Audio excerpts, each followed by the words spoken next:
বোলের মধ্যে দিয়ে দেবো হাফ চামচ পরিমাণে চিনি, দিয়ে দেবো সামান্য পরিমাণে লবণ, দিয়ে দেবো কয়েক দানা মৌরি, দিয়ে দেবো কয়েক দানা গোলমরিচ, সামান্য পরিমাণে ঝাল লঙ্কার গুঁড়ো, পরিমাণ মতো আমচুর পাউডার।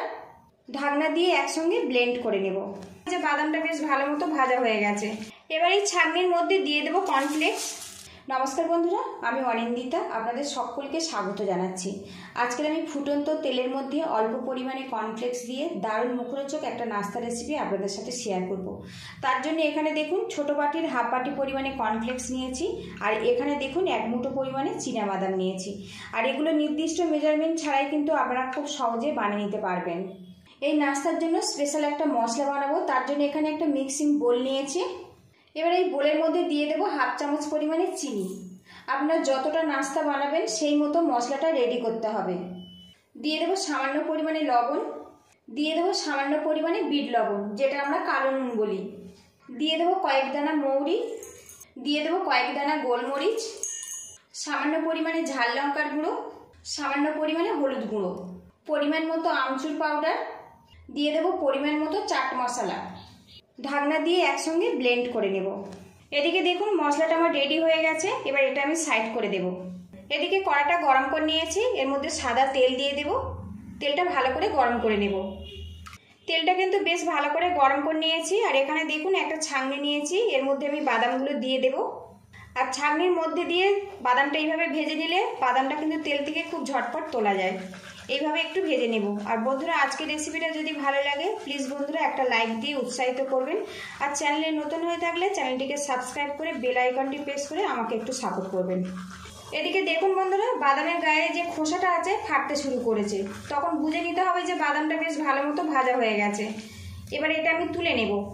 এদিকে দেখুন বন্ধুরা, বাদামটা একটা থালার মধ্যে নিয়ে নিয়েছি। এবার এই ছাঁকনির মধ্যে দিয়ে দেবো কর্নফ্লেক্স। তেলের মধ্যে দিয়ে এইভাবে ভাজা ভাজা করে নেব। একটু উল্টে পাল্টে দেব। কর্নফ্লেক্সগুলো কিন্তু বেশ লাল লাল করে ভেজে নিয়েছি, এবার তুলে নেব। বাকিটুকু একইভাবে দিয়ে দেব। এবার এই ছাঁকনির মধ্যে দিয়ে দেব চিড়ে। আর বন্ধুরা, এখানে আমি পাতলা চিড়ে ব্যবহার করেছি। আর আমি এখানে যতটা কর্নফ্লেক্স নিয়েছি তার ডবল পরিমাণে চিড়ে ব্যবহার করেছি। তেলের মধ্যে কিন্তু চিড়েগুলো দেওয়ার সঙ্গে সঙ্গে চিড়েগুলো কিন্তু বেশ ভালো মতো ভাজা হয়ে গেছে। দেখুন কয়েক সেকেন্ডের মধ্যে কিন্তু রেডি হয়ে গেছে। এবার এগুলো আমি তেল ঝাড়িয়ে তুলে নেব। আর কত সুন্দরভাবে ফুলেছে দেখুন বন্ধুরা। আবারও ছাঁকনির মধ্যে চিড়ে দেব, আর এইভাবে সবগুলো ভেজে ফেরত আসছি। এবার এই তেলের মধ্যে কয়েকটা কারি পাতা আর শুকনো লঙ্কা ভেজে নেব। কারি পাতা শুকনো লঙ্কাটা দিলে কিন্তু খুব সুন্দর একটা গন্ধ চলে আসে। বেশ মুচমুচে করে ফ্রাই করে নেব। পাতাগুলো ভাজা হয়ে গেছে।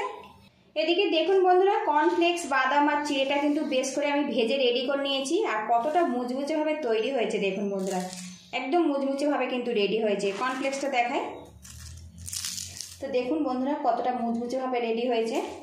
এখানে একটা বোল নিয়েছি। এবার কর্নফ্লেক্স, চিড়ে আর বাদামটা এর মধ্যে দিয়ে দেব।